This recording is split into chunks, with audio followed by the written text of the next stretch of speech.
मुझे पता है नया पाने की चाहत में पुराना छूट जाता है, नया पाने की चाहत में पुराना छूट जाता है।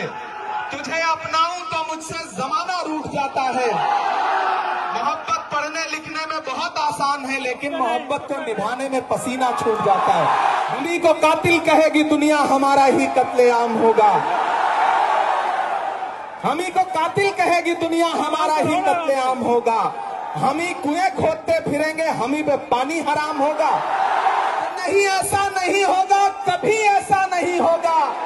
कभी ईमान का कुरान का सौदा नहीं होगा।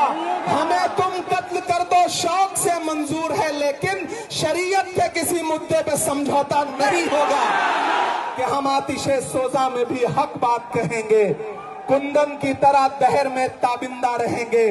तारीख बताती है कि हर दौरे सितम में हम जिंदा थे, हम जिंदा हैं, हम मेरी आंखों के सामने हजारों की तादाद में, लाखों की तादाद में। अब थोड़ी देर आप लोग बैठ जाएं, जितना इंतजाम आपने कर लिया थोड़ी देर बैठ जाएं। मुझे इनसे बात करने, मैं आपसे भी गुजारिश करूंगा थोड़ी देर। ये सैकड़ों किलोमीटर से आए हुए लोग धूप की शिद्दत में खड़े हैं, तो इनकी मौजूदगी को सलाम। मुझे पता है नया पाने की चाहत में पुराना छूट जाता है, नया पाने की चाहत में पुराना छूट जाता है। तुझे अपनाऊं तो मुझसे जमाना रूठ जाता है। मोहब्बत पढ़ने लिखने में बहुत आसान है, लेकिन मोहब्बत को निभाने में पसीना छूट जाता है। इमारत शरिया के एक बुलावे पर पूरे बिहार, पूरे बंगाल, पूरे उड़ीसा, पूरे झारखंड के कोने कोने से आए हुए अपने हमउम्र साथियों को, अपने बुजुर्गों को सलाम करता हूं। अगली थोड़ी देर आपसे मुखातिब रहना चाहता हूं। दिल्ली में बैठी हुई सरकार एक बिल लेकर के आई है, वक्फ अमेंडमेंट एक्ट। हम ही को कातिल कहेगी दुनिया, हमारा ही कत्लेआम होगा। हम ही को कातिल कहेगी दुनिया, हमारा ही कत्लेआम होगा। हम ही कुएं खोदते फिरेंगे, हम ही पे पानी हराम होगा। हमारे आबाओ अजदाद की दान की हुई जमीनें दिल्ली में बैठी हुई सरकार, दिल्ली का हाकिम लूट करके अपने धन्ना से दोस्तों को देना चाहता है। इसलिए यह बिल लेकर के आया गया है। पूरे मुल्क में इस बिल के खिलाफ एहतजाज हो रहा है। देश की पार्लियामेंट में आपने देखा, हम सारे लोगों ने इस बिल के खिलाफ लगातार लड़ाई लड़ी, लेकिन नंबर उनके पास है, इसलिए यह बिल पास हो गया। अब लड़ाई सड़कों पर लड़नी है। देश की माननीय उच्चतम न्यायालय में, सुप्रीम कोर्ट में यह मुकदमा ऑलरेडी पेंडिंग है, और मुझे पूरा यकीन है कि हमारे देश की सुप्रीम कोर्ट इंसाफ जरूर करेगी। महान बादशाह सिकंदर ने जब यूनान फतेह किया तो जीत का जश्न मनाने के लिए वो शहर की सड़कों पर निकला, तो उसने देखा कि पूरा शहर जश्न मना रहा है, लेकिन एक फकीर इंसान सड़क के किनारे बेसुध होकर के सो रहा है। सिकंदर को गुस्सा आया। सिकंदर अपने घोड़े से उतरा और उस सोते हुए फकीर के पास पहुंच करके गुस्से में उसे जोर की एक लात मारी, और लात मार के कहा कि क्यों रे फकीर, मैंने शहर जीत लिया, शहर जश्न मना रहा है और तू सो रहा है। तो उस फकीर ने उन्नीदी आंखों से सिकंदर की तरफ देखा और देख करके कहा कि शहर फतेह करना बादशाहों का काम है, लेकिन लात मारना गधे का काम है। पिछले 11 साल में इस सरकार ने आवाम को सिर्फ और सिर्फ लात मारने का काम किया, और अब ये बिल लेकर के आए हैं, और उन्हें लगता है कि आप खामोशी के साथ उनके हर जुल्म सितम को बर्दाश्त कर लेंगे। हमें पता है नहीं करेंगे, नहीं करेंगे ना, नहीं करेंगे ना। आपकी यहां मौजूदगी इस बात की गवाह है। मुझे पता है धूप बहुत ज्यादा है, इसलिए हजारों की तादाद में लोग दरख्तों के नीचे किनारे बैठे हुए हैं, वो बीच में नहीं आए। लेकिन फिर भी आज पूरा पटना, पूरा बिहार जाम हो चुका है। लोग लाखों की तादाद में घर से निकल करके आए हैं। मैं सलाम करता हूं आपकी जिंदा दिली को, आपकी मोहब्बत को।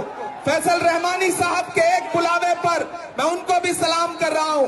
ये जो नई नस्ल है ये पानी की तरह बह रही है, मैं इस नई नस्ल के बहने को भी सलाम करता हूं। बहुत तकरीर नहीं करनी है, बस इतना कहना है कि नहीं, ऐसा नहीं होगा, कभी ऐसा नहीं होगा, कभी ईमान का कुरान का सौदा नहीं होगा।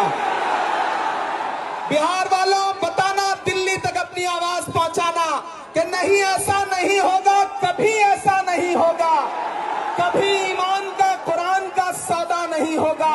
हमें तुम कत्ल कर दो शौक से मंजूर है, लेकिन शरीयत के किसी मुद्दे पे समझौता नहीं होगा।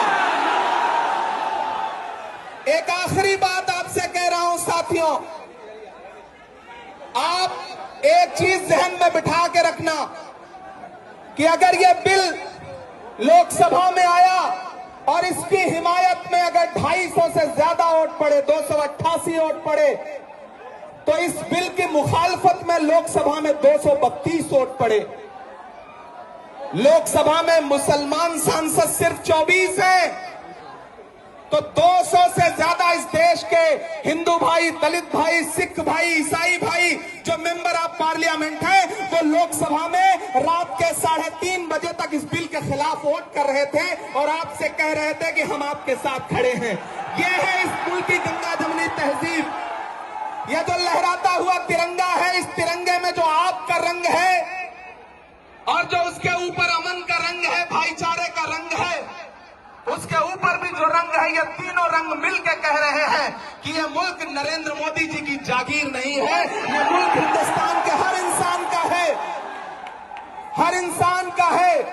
और हम अपने आबाओ अजदाद की जमीनों को बचाने के लिए, खानकाहों को बचाने के लिए, इबादत गाहों को बचाने के लिए, कब्रिस्तानों को बचाने के लिए जो कुर्बानी जरूरी होगी वो कुर्बानी देंगे। हम सड़कों पर बैठेंगे। मैं सरकार से कहना चाहता हूं कि जमहूरियत अकड़ से नहीं चलती है जिल्ले इलाही, जमहूरियत इस किताब से चलती है। यह जो संविधान है जिसे डॉक्टर बाबा साहब अंबेडकर ने अपने खून पसीने से लिखा था, इस किताब से मुल्क चलेगा, किसी की अकड़ और जिद से नहीं चलेगा। नरेंद्र मोदी जी, आपको यह समझना पड़ेगा कि आप हमारी हिमायत में जो बिल लेके आए हैं, हमें पता है वो हमारी हिमायत नहीं बल्कि हमें बर्बादी का सामान लेकर के आए हैं। आपकी साजिश हम समझते हैं, आपकी मंशा हम समझते हैं और हम इस बिल के खिलाफ खड़े हैं। आज यहाँ पटना के ऐतिहासिक गांधी मैदान में बस इतना कह के जा रहा हूं, वक्त बहुत कम है, बोलने वाले बहुत ज्यादा हैं। बस इतना कह के जा रहा हूं कि हम आतिशे सोजा में भी हक बात कहेंगे, कुंदन की तरह दहर में ताबिंदा रहेंगे। तारीख बताती है कि हर दौरे सितम में हम जिंदा थे, हम जिंदा हैं, हम जिंदा रहेंगे। आवाज दो, आवाज दो, आवाज दो। इधर से सदाएं नहीं आई हैं अभी। आवाज दो, आवाज दो, आवाज दो। अरे इंकलाब जिंदाबाद, इंकलाब, इंकलाब। बहुत शुक्रिया।